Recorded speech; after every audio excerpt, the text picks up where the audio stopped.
Alrighty, hello. So, right, release another cinematic. We watched Bite Marks back when it came out, and it was supposed to be like the season start to the whole Noxus season. Now I know the Noxus season is like kind of coming to an end, and they're going to transition soon. So I am going to watch this because I want to see what Riot is doing narratively and how they're going to transition Noxus into the next season and what even the next season is. I'm assuming this is like them setting up to transition to the next season because I think they said the ranked season ends around the 28th. I don't know if that also ties to the season, like the theme season, but I'm assuming that it is. So either way, let's jump right into it. If you like this video, leave a like, comment, subscribe, and yeah, I will see you guys around. Let's start. This one's a short one too. Oh, it takes place like almost right after. So this is a demon. Is this what she was talking about? Yep, okay. This is what she was talking about when she said the other option. Is but a doorway. Yes, come claim your prize in my world. Listen to your puppet, LeBlanc. Besides, you have no host. And even if you did, the new Grand General would never approve another campaign in Ionia. Oh? So we're going to Ionia?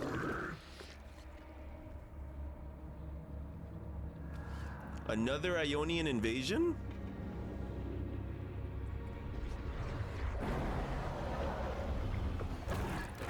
Okay, so that's Otacon. Holy shit, they made Otacon look fucking crazy. Losing our host was an unfortunate turn. This is the first time I've ever seen Might of Noxus, it won't be necessary. Fortiche do Single demons. whisper Like, can cut deeper than 1,000 blades.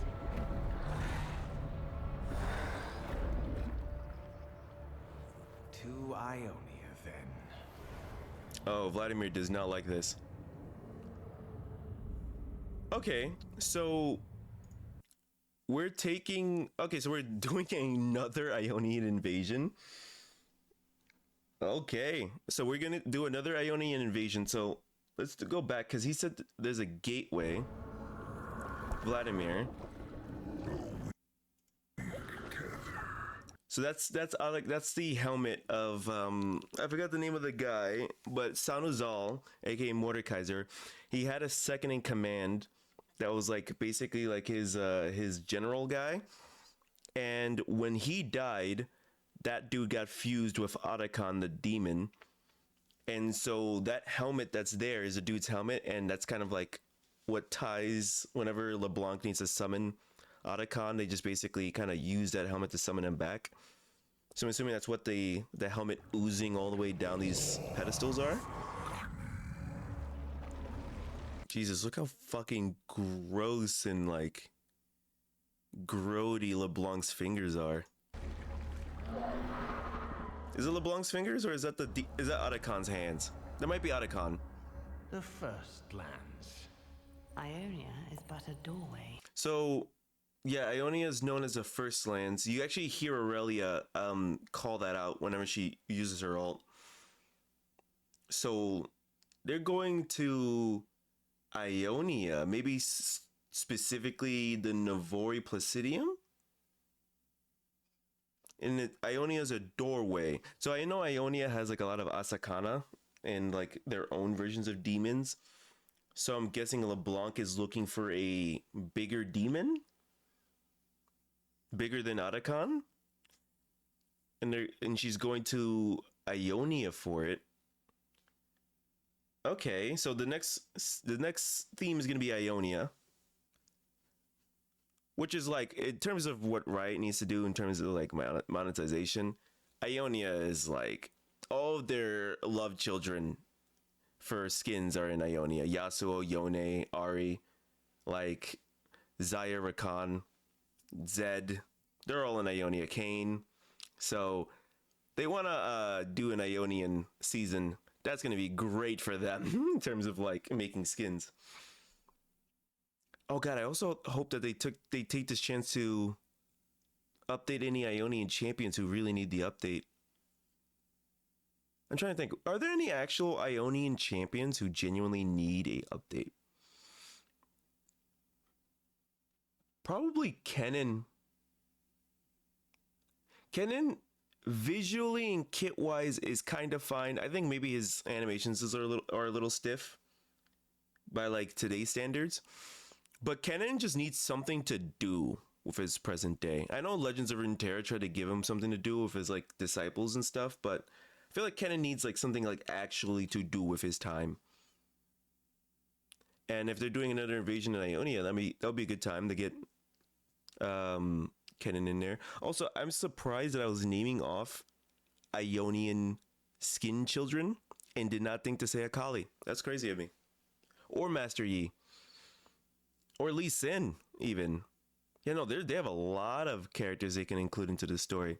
Because, like, if Noxus is going to do an invasion into Ionia, immediately, that's going to be Master Yi. Immediately, that's going to be Aurelia. Maybe Karma. Maybe Karma, if Karma wants to stop Noxus this time. But for sure, like, if we're talking about, like, front lines Ionians who are going to probably be in the like immediately coming to the fight once they know Noxus is returned, it's probably gonna be Master Yi and Aurelia with maybe Lee Sin. Because I'm trying to think of like the champions who were fucking around with the Noxians before they like when they came originally. That's gonna be who's probably around. Maybe Akali, if they really want to. Maybe Jin. Oh god, Jin is another Ionian. Although I don't think Jin is currently in Ionia, but another Ionian. Oh, Zaya and Rakan. But Zaya and Rakan are more focused on Zed right now, right? Because Zed's doing his shadow magic shit. God, I'm like, I gotta update myself on my color stories. But yeah, it's interesting that the next season's gonna be Ionia. Also, I really like the fucking oozing coming out of the helmet. Claim your prize. So Arakan is goading LeBlanc to come to his turf to claim a prize. So the thing about this is that makes it interesting is that this is clearly a trap.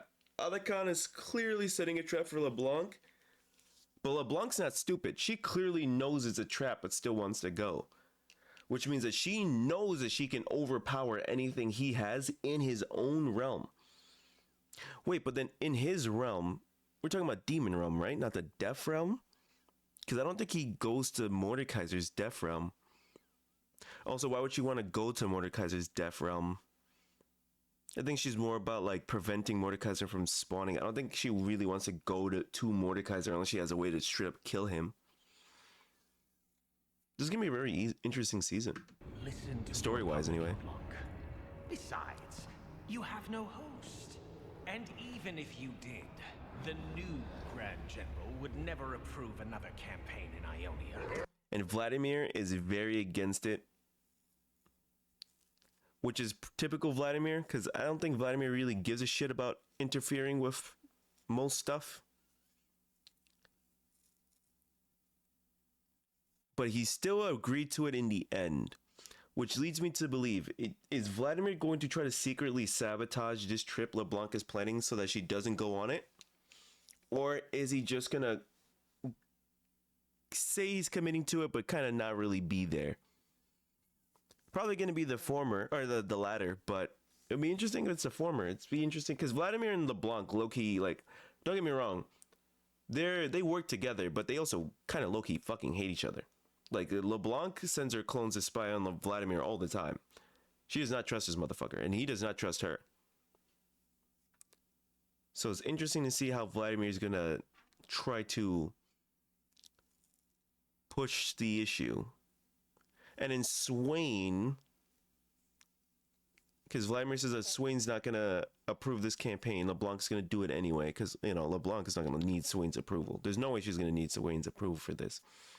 she's gonna find a way to get a campaign into Ionia, which means that she has a way of persuading Swain or getting probably the Black Rose agents in. Are we sending Black Rose agents this time instead of like foot soldiers from the Trifarian? Done your bidding.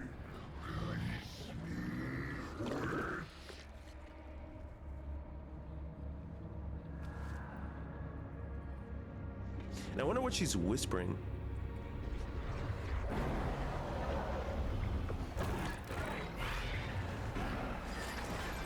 Because clearly, whatever she whispered either goaded Otacon or actually, like, released him a little. Because this binding magic that she's doing, she did it to Mel. So, which means that she might be able to freely bind. I don't think this is because he's binded to the helmet. Well, I mean, he is binded to the helmet, but wait, no, because the ooze is no longer coming out of the helmet. So she did release him from the helmet, but then bounded him with her own magic. So she actually genuinely might have a way to fight this dude in his own realm. Or she has something, like some kind of trick up her sleeve, clearly. I wonder if we're going to get another cinematic once the Ionia season starts. I mean, for sure we are, probably, right? Because that's why this one's so short, because this one's just setting up the next one.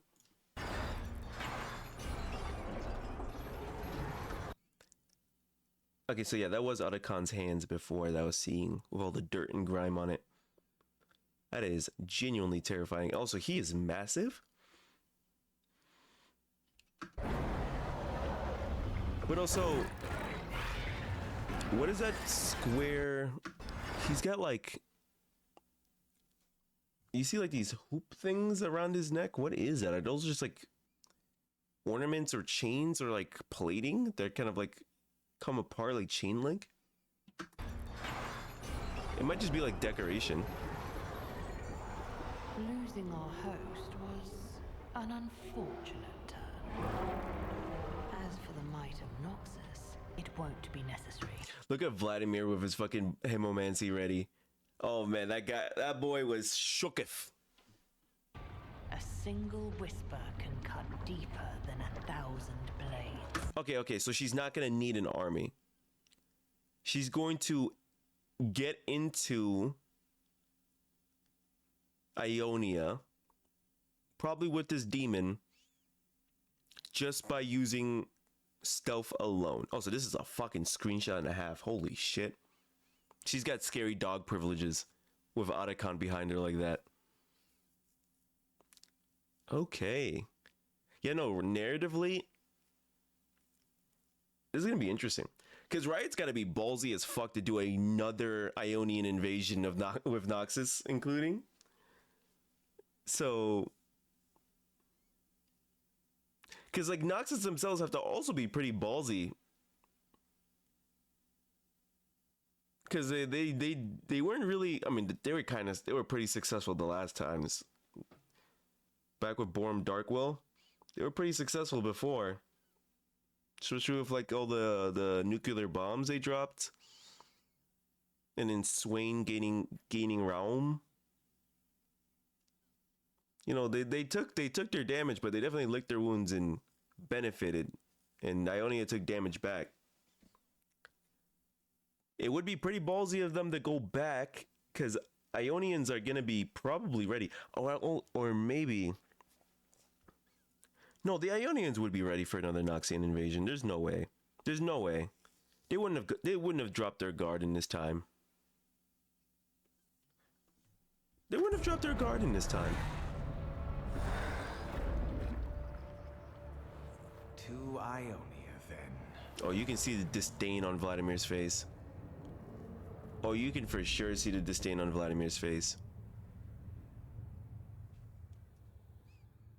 All right, well, hell yeah. Okay, I'm excited. I can't wait to see what they end up doing with this, for sure.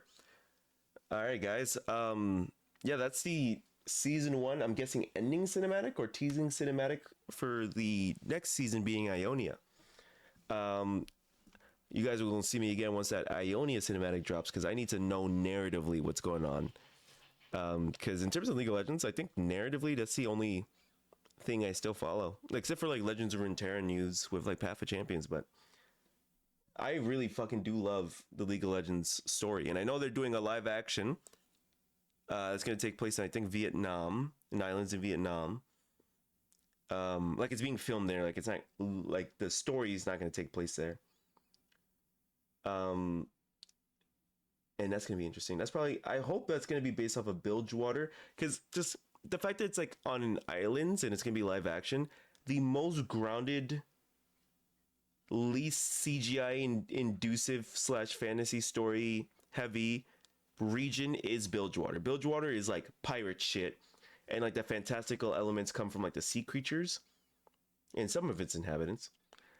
But then again, if there's Bilgewater, there's Shadow Isles, so there's that. We'll see what they end up doing, because it also might be Ionia. It might also be Ionia. Ionia is a collection of islands. All right, well, we'll see what they end up doing. Thank you guys for watching. If you like this video, again, leave a like, comment, and subscribe. And I will see you guys in the next one. Adios.